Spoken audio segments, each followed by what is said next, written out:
नमस्कार, SBT news में आपका स्वागत है। पेश है 24 अक्टूबर मंगलवार सुबह 6:15 बजे राजस्थान की बड़ी खबरें। प्रधानमंत्री नरेंद्र मोदी ने इजरायल पर हमास के हमले के बाद दोनों पक्षों में संघर्ष के बीच सोमवार को जॉर्डन के बादशाह अब्दुल्ला द्वितीय से पश्चिम एशिया की ताजा स्थिति पर फोन पर बातचीत की और दोनों नेताओं ने आतंकवाद तथा संघर्ष में नागरिकों की जानमाल के नुकसान पर अपनी चिंताओं से एक दूसरे को अवगत कराया। पीएम मोदी ने सोशल मीडिया एक्स पर इसकी जानकारी देते हुए एक पोस्ट में कहा, जॉर्डन के महामहिम शाह अब्दुल्ला द्वितीय से बातचीत की, पश्चिम एशिया क्षेत्र की घटनाओं पर विचार विमर्श किया। उन्होंने इसी पोस्ट में लिखा, हमने आतंकवाद, हिंसा और नागरिकों के जीवन की क्षति पर अपनी चिंताओं को एक दूसरे को अवगत कराया। वहां सुरक्षा और मानवीय परिस्थितियों के जल्द समाधान के लिए सतत प्रयास की जरूरत है। आरएएस मुख्य परीक्षा 2021 के अंतिम चरण का इंटरव्यू 6 से 17 नवंबर तक होंगे। आखिरी दौर के इंटरव्यू को लेकर कैंडिडेट्स रेडी मोड में बैठे हुए हैं। इस बार अंतिम चरण में 297 अभ्यर्थी शामिल होंगे। आपको बता दें कि 900 से ज़्यादा पदों के लिए 2000 से ज़्यादा अभ्यर्थियों के इंटरव्यू हुए हैं। इंटरव्यू के आखिरी दिन आरपीएससी जारी कर देगी अंतिम परिणाम। 2 साल से भी ज़्यादा लंबा चला आरएएस परीक्षा 2021 का कार्यक्रम अभ्यर्थियों के साक्षात्कार पत्र आयोग की वेबसाइट पर जल्द ही अपलोड कर दिए जाएंगे। सुप्रीम कोर्ट के चीफ जस्टिस डीवाई चंद्रचूड़ ने कहा कि लीगल सिस्टम को लगातार हाशिए पर रहे समुदाय को दबाने के लिए हथियार के तौर पर इस्तेमाल किया गया। उन्होंने कहा, अमेरिका में भेदभाव करने वाले कानूनों के बनने से गुलामी प्रथा को बढ़ावा मिला। जिम क्रॉ के कानूनों के जरिए स्थानीय लोगों को निशाना बनाया गया। उन्होंने आगे कहा, अमेरिका और भारत दोनों देशों में लंबे समय तक कई समुदायों को वोट डालने का अधिकार नहीं दिया गया। इस तरह कानून का इस्तेमाल पावर स्ट्रक्चर को बनाए रखने और भेदभाव को बढ़ावा देने के लिए किया गया।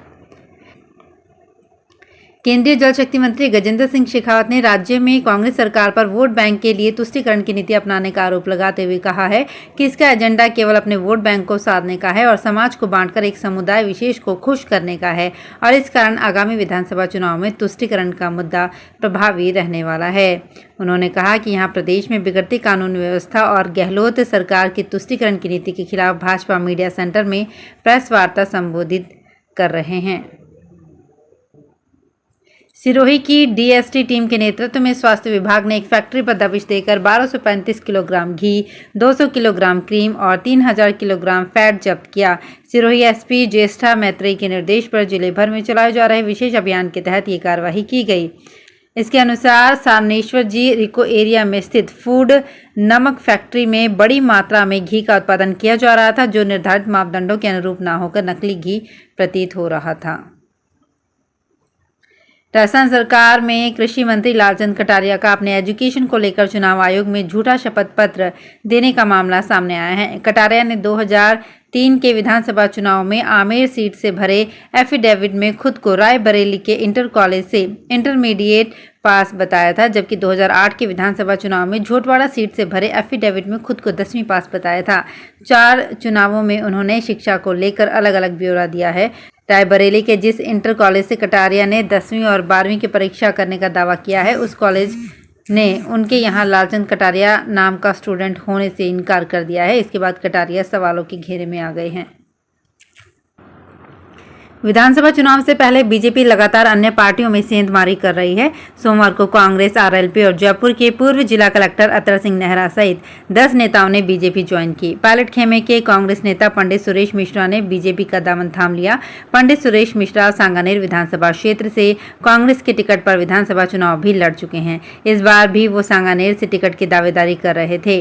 भाजपा प्रदेश अध्यक्ष सीपी जोशी, राज्यसभा सांसद घनश्याम तिवारी और कुछ दिन पहले कांग्रेस से बीजेपी में शामिल हुए पूर्व सांसद ज्योति मिर्धा ने इन्हें बीजेपी ज्वाइन कराई है। इस मौके पर खिवसर प्रधान, आरएलपी से पंचायत समिति सदस्य सीमा चौधरी आदि उपस्थित रहे।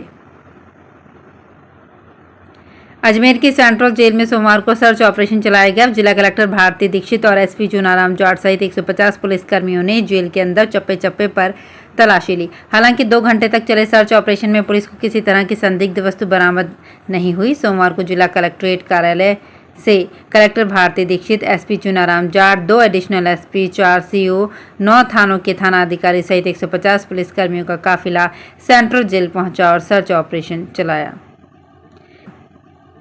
राजस्थान में अलग अलग हॉस्पिटल, पीएससी, सीएससी में काम करने वाले 857 से ज़्यादा इन सर्विस डॉक्टर्स रिलीव होंगे।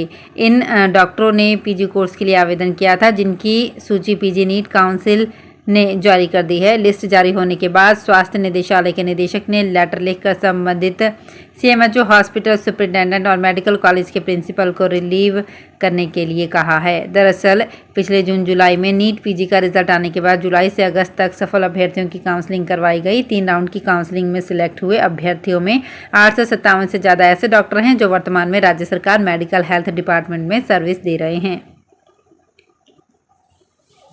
शादी सीजन में कैश लेकर चलना भारी पड़ सकता है। चुनावी आचार संहिता में 50,000 से ज्यादा कैश लेकर चलने की मनाही है। रकम के बारे में सही जानकारी देनी होगी।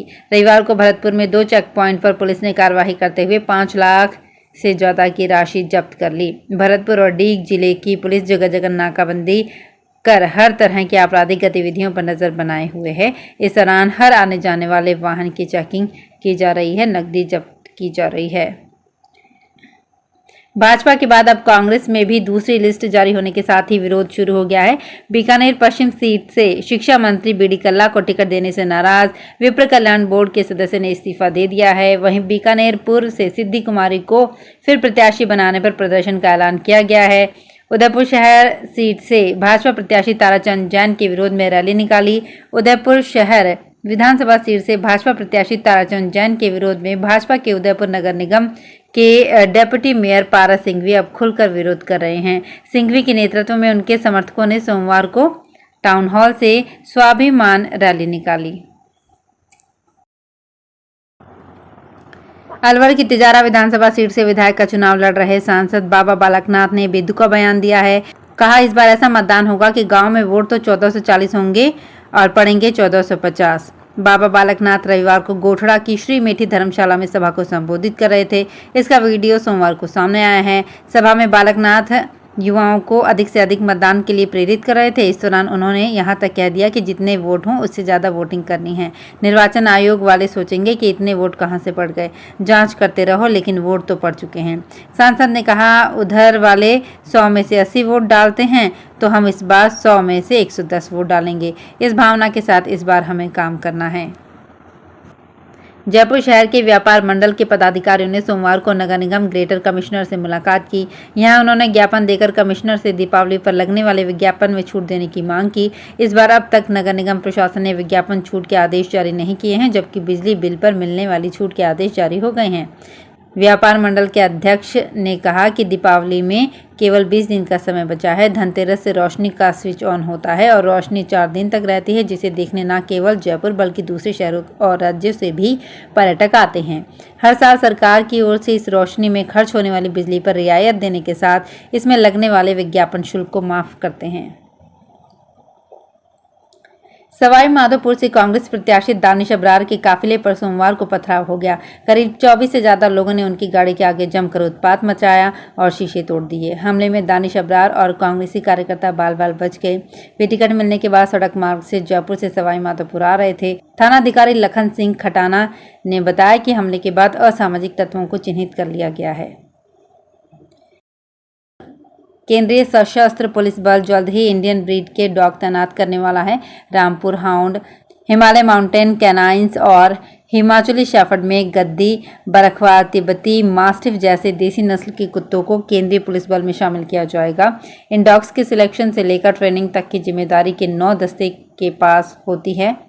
इन कुत्तों को संदिग्ध नशीले पदार्थ, विस्फोटक को सूंघने, आईईडी खोजने, खदानों में जांच करने, नकली कैश को पकड़ने के साथ जोखिम वाले इलाकों में गश्त करने और आतंकियों को खोजने में पुलिस की मदद करने के लिए तैनात किया जाएगा।